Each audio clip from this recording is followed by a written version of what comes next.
जय हिंद बच्चों, कैसे हैं आप लोग। आशा करते हैं कि आप लोग अच्छे होंगे।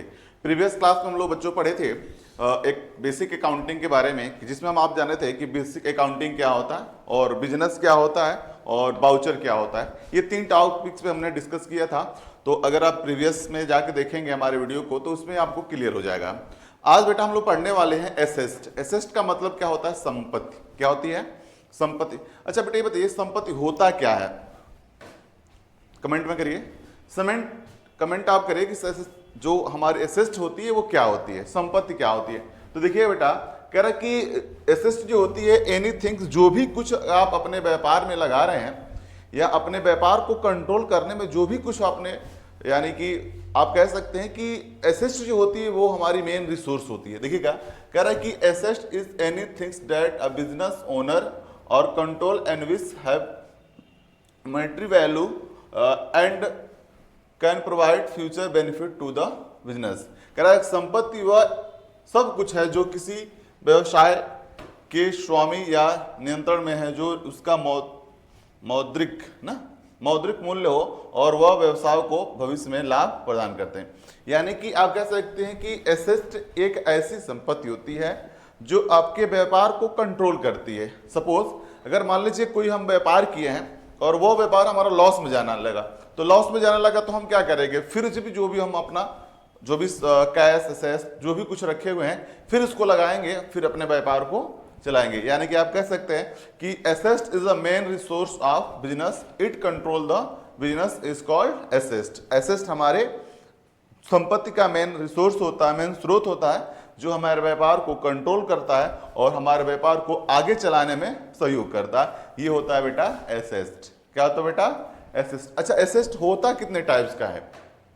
एसेट जो होता है वो 2 टाइप्स का बेटा। पहला जो होता है उसको हम बोलते हैं क्या? देखिएगा, उसको हम बोलते हैं बेटा, एक होता है करंट एसेट और एक होता है फिक्स एसेट। थोड़ा सा 2 टॉपिक्स और देख लीजिएगा। एग्जांपल में समझिए एसेट। पहला है कैश। कैश का मतलब क्या होता है बेटा? नगद। क्या होता है? नगद। बैंक बैलेंस, मशीनरी, क्यों, फर्नीचर, बिल्डिंग, लैंड। लैंड का मतलब होता है भूमि, व्हीकल्स, स्टॉक मतलब जो आप स्टोर करके रखे हुए हैं गुड्स को, वो। और डेबिटर। कह रहा डेबिटर क्या होता है? तो ऋणदाता, वो लोग जो हमें भुगतान करें। यानी कि जब हम किसी को कोई माल अगर बेचे हैं अगर उधार, तो वो आने वाले कल में हमको भुगतान करेंगे, वो होते हैं डेबिटर। ठीक है, तो ये हमारा रहा क्या? एसेट। चलिए देखते हैं कितने टाइप्स का होता है। तो देखिएगा, एसेट जो होता है वो 2 टाइप्स का बेटा। कितने टाइप्स का? 2 टाइप्स का। पहला जो टाइप्स है वो आपका ये है, देखिएगा, करंट एसेट। करंट एसेट को हम बोलते हैं शॉर्ट टर्म एसेट। शॉर्ट का मतलब होता है कुछ, टर्म का मतलब होता है समय, एसेट का मतलब होता है संपत्ति। एक ऐसी संपत्ति जो कुछ समय के बाद कैश में कन्वर्ट हो जाता है, उस एसेट को हम बोलते हैं बेटा करंट एसेट। नाम से ही देखिए, शॉर्ट का मतलब कुछ और टर्म का मतलब होता है समय। देखिए बेटा, जो एसेट होता है वो कौन? 2 टाइप्स का, करंट एसेट और फिक्स एसेट। तो जो करंट एसेट होता है वो शॉर्ट टर्म एसेट होता है, एक ऐसी संपत्ति जो 12 महीने के अंदर कैश में कन्वर्ट हो जाता है, उस एसेट को हम बोलते हैं क्या? करंट एसेट या शॉर्ट टर्म एसेट। चलिए अगला देखते हैं फिक्स एसेट। फिक्स का मतलब होता है अस्थाई, उसी को हम बोलते हैं लॉन्ग टर्म एसेट। उसका दूसरा नाम होता है नॉन करंट लायबिलिटी। यानी कि एक ऐसी लायबिलिटी, एक ऐसा एसेट, इसको हम बोलते हैं नॉन करंट एसेट। देखिएगा, एक ऐसा एसेट जो लंबे समय के बाद, यानी कि 1 ईयर के बाद, 12 महीने के बाद अगर वो कैश में कन्वर्ट होता है, तो उस एसेट को हम बोलते हैं बेटा फिक्स एसेट। क्या बोलते हैं बेटा? Fix asset. चलिए देखते हैं करंट एसेट होता क्या है। देखिएगा, करंट एसेट जो लिखा हुआ है, देखिए कह रहा है कि current asset are those asset. कह रहा है कि यह वह एसेट होता है जो कन्वर्ट इनटू द कैश, किसमें? विद इन 1 ईयर, मतलब 1 साल के अंदर वो किसमें कन्वर्ट हो जाता है बेटा? कैश में। किसमें? कैश में। देखिए कह रहा है कि चालू संपत्ति, इसको बोलते हैं चालू संपत्ति। चालू संपत्ति वह संपत्ति होती है जो 1 वर्ष के भीतर एक सामान्य तौर पे कैश में कन्वर्ट या कैश में परिवर्तित हो जाता है। एग्जांपल में समझिए, जैसे cash in hand, cash at bank. देखिएगा, अगर आप कैश है, किसी को आप पैसा दिए हैं तो जब चाहे आप उससे ले सकते हैं। कैश एट बैंक यानी कि अगर आपका बैंक बैलेंस है तो भी आप जब चाहे उससे ले सकते हैं। एक होता है आपका स्टॉक, जो आप भंडार बोलते हैं, अगर आप कलेक्शन रखे हुए तो उसको भी आप बेच सकते हैं, डेबिटर अगर किसी से आपको पेमेंट लेना है। दूसरा होता है बिल रिसीवर, तो ये बिल रिसीव का मतलब किसी से पैसा आपको रिसीव करना है। शॉर्ट टर्म इन्वेस्टमेंट का मतलब होता है एक ऐसा इन्वेस्टमेंट, एक ऐसा व्यापार जो कुछ समय के बाद हम कैश में उसको कन्वर्ट करते थे, उसको हम बोलते हैं शॉर्ट टर्म इन्वेस्टमेंट। ठीक है, चलिए, तो ये होता है करंट एसेट। अगला देखते हैं बेटा, देखिएगा कह रहा कि करंट एसेट जो होता है बेटा, देखिएगा करंट एसेट जो होता है शॉर्ट टर्म एसेट बोलते हैं। इसका यूज ऐसे भी करते हैं कि जो डेली हम अपना व्यापार चलाते हैं ना, जैसे आप देखिएगा कि मार्केट में सब्जी वाले जो लोग होते हैं वो क्या करते हैं, सुबह में जाएंगे तो मार्केट से सब्जी लेके आएंगे उसी पैसे का, और फिर उसी शाम को जो है उस सब्जी को बेच के फिर पैसा कमा लेंगे, यानी कि प्रॉफिट कमा लेंगे। तो आप कह सकते हैं कि जो डेली हम अपने बिजनेस में यूज करते हैं एसेट को, उस एसेट को हम बोलते हैं क्या बोलते हैं बेटा, करंट एसेट। ठीक है, चलिए अगला देखते हैं फिक्स एसेट। बेटा फिक्स एसेट का मैं आपको बताया था कि एक ऐसी एसेट होती है जिसको हम क्या बोलते हैं, नॉन करंट लाइफ एसेट, या आप कह सकते हैं लॉन्ग टर्म एसेट। एक ऐसी संपत्ति जो 12 महीने के बाद यानी कि लंबे समय के बाद कैश में परिवर्तित होता है, उस एसेट को हम बोलते हैं क्या बेटा, फिक्स एसेट। देखिएगा कह रहा कि there are those assets used to the long period in the business. कह रहा कि एक ऐसा बिजनेस जो लंबे समय तक किसमें, बिजनेस में इन्वेस्टमेंट होता है, फिर लंबे समय के बाद वो किसमें होता है, कैश में कन्वर्ट होता है। कह रहा कि एक ऐसी संपत्ति जो उपयोगकर्ता व्यापार में लंबे समय तक किया जाता है और वह बिक्री के लिए नहीं होता, मतलब जल्दी यह बिक्री नहीं होती है, जैसे लैंड, भूमि, बिल्डिंग, फर्नीचर, मशीनरी और व्हीकल्स। तो ये सारे चीज क्या होते हैं बेटा, फिक्स एसेट्स। क्या होता है बेटा, फिक्स एसेट्स। चलिए अगला नेक्स्ट देखते हैं। देखिएगा कि जो हमारा एसेट होता है वो दो टाइप्स का, कौन, फिक्स एसेट। फिक्स एसेट कितने टाइप्स का, दो टाइप का, एक होता है ट्रांजिबल, एक होता है इनट्रांजिबल। बेटा कितने टाइप्स का, ट्रांजिबल और इनट्रांजिबल। देखिएगा कह रहा कि ट्रांजिबल एसेट एक ऐसी एसेट होती है जिसको हम छू सकते हैं, जिसका एक फिजिकली रूप होता है, जिसको हम देख सकते हैं। ठीक है, देखिएगा कह रहा कि asset which we can see and touch, समझिए, जिसका एक भौतिक रूप होता है, जिसका एक फिजिकली रूप होता है, जिसको आप छू सकते हैं, देख सकते हैं बेटा, उस एसेट को हम बोलते हैं क्या, ट्रांजिबल एसेट। क्या बोलते हैं बेटा, ट्रांजिबल एसेट। कौन होता है इसमें, क्या होता है, फर्नीचर, मशीनरी, व्हीकल्स, बिल्डिंग, ये सब क्या होते हैं बेटा, ट्रांजिबल एसेट। फिर समझिएगा, एक ऐसी संपत्ति जिसे आप देख सकते हैं, जिसे आप टच कर सकते हैं यानी कि छू सकते हैं, यानी कि सीधी सी अगर बात करें तो जिनका एक फिजिकली रूप होता है, और उन्हीं को हम बोलते हैं क्या बोलते हैं बेटा, ट्रांजिबल एसेट। क्या बोलते हैं, ट्रांजिबल एसेट।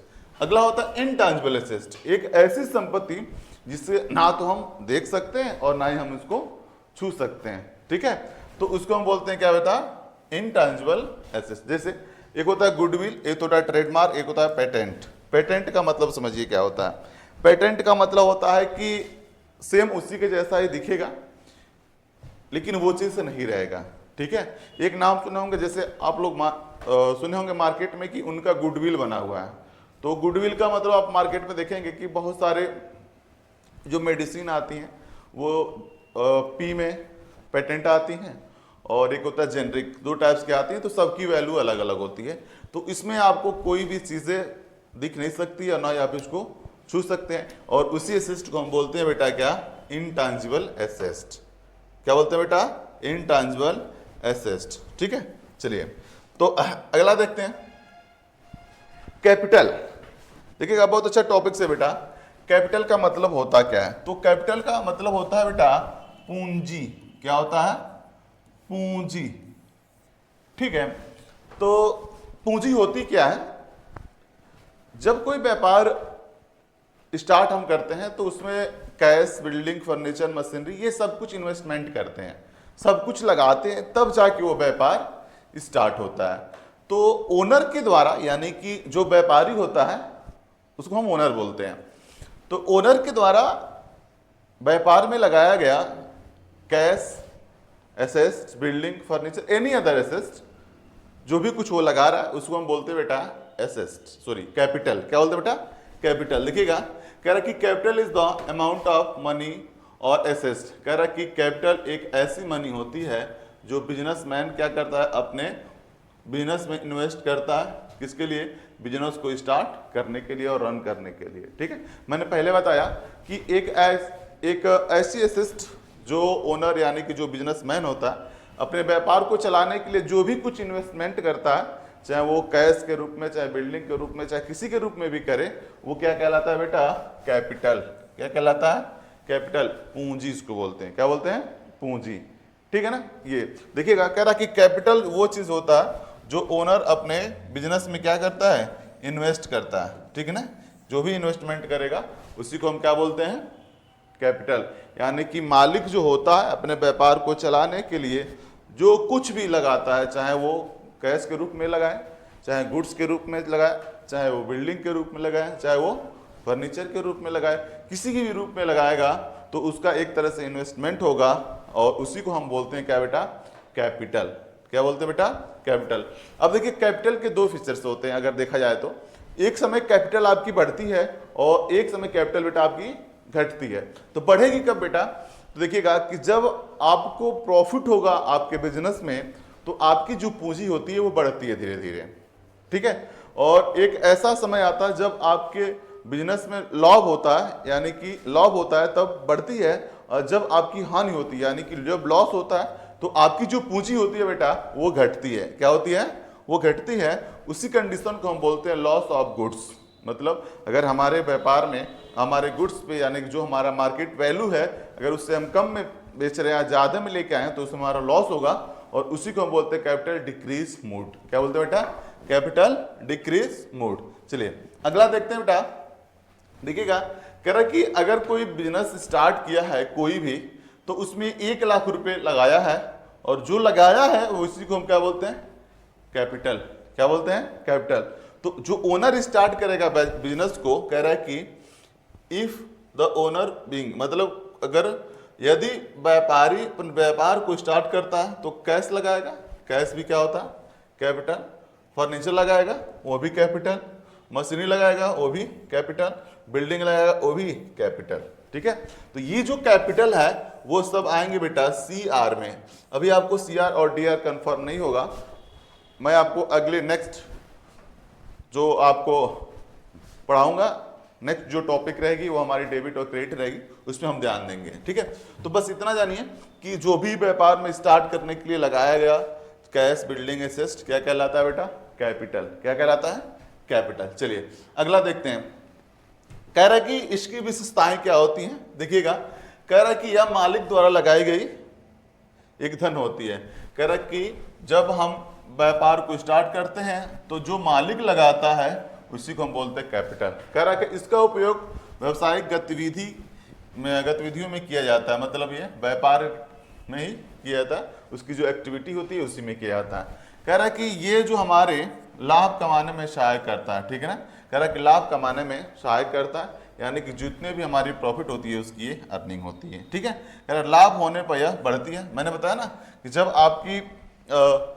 आपके बिजनेस में जब आप व्यापार में या अपने जो आप काम कर रहे हैं उसमें अगर आप लाभ कमा रहे हैं तो उस समय कैपिटल आपकी इंक्रीज होगी। अब जब आप क्या करते हैं लॉस होगी तो वो डिक्रीज होगी। ठीक है ना। कह रहा कि मालिक द्वारा धन निकाले गए को आहरण करते हैं। हाँ बेटा एक और टॉपिक इसमें है, देखिएगा ड्राइंग। ड्राइंग का मतलब क्या होता है बेटा? ड्राइंग का मतलब होता है आहरण। क्या होता है बेटा? आहरण। आहरण क्या होता है बेटा? तो देखिएगा मालिक के द्वारा यानी कि ओनर के द्वारा अपने व्यापार में से स्वयं मतलब पर्सनल यूज के लिए निकाला गया धन या निकाली गई गुड्स क्या कहलाता है बेटा? ड्राइंग। क्या कहलाता है? ड्राइंग। जैसे समझिए अगर मान लीजिए आपके पास एक जनरल स्टोर है। ठीक है। तो जनरल स्टोर है तो अगर शैम्पू साबुन की अगर जरूरत पड़ गई तो आप क्या करेंगे? किसी और के यहाँ से खरीदने जाएंगे? नहीं ना। तो आप क्या करेंगे? आप उसी व्यापार में से यानी कि अपने दुकान से शैम्पू साबुन निकाल के और खुद यूज कर लेंगे। ठीक है। यानी कि आप कह सकते, देखिएगा कह रहे कि आहरण जो होता है, आहरण का मतलब होता है धन, सामान या संपत्ति की वह राशि जो मालिक व्यक्तिगत उपयोग के लिए व्यवसाय से निकालता है, यानी कि अपने बिजनेस में जो ओनर है, यानी अपने जो भी व्यापार किया ओनर उसको बोलते हैं ना, तो ओनर अपने व्यापार में से जो भी कुछ निकालता हो, जो भी कुछ अपने पर्सनल यूज के लिए निकाला है, उसी को हम बोलते हैं बेटा ड्राइंग। क्या बोलते हैं बेटा? ड्राइंग। ठीक है, तो ये स्वयं के खर्च के लिए होता है, किसी और के लिए नहीं, वो मालिक के लिए होता है। ठीक है, तो चलिए आज की बस यही टॉपिक रही हमारी, और उम्मीद है कि आप लोग समझ में आ गया होगा। ठीक है, तो इसी तरह से वीडियो को देखने के लिए, और अकाउंटिंग में अगर आप अपने फ्यूचर को ब्राइट करना चाहते हैं, टैली फील्ड में अपना एक फ्यूचर ब्राइट करना चाहते हैं, और स्टार्टिंग से लेकर बेसिक से लेकर एडवांस तक सीखना चाहते हैं, तो हमारे इस चैनल को सब्सक्राइब करिए, शेयर करिए। Thank you.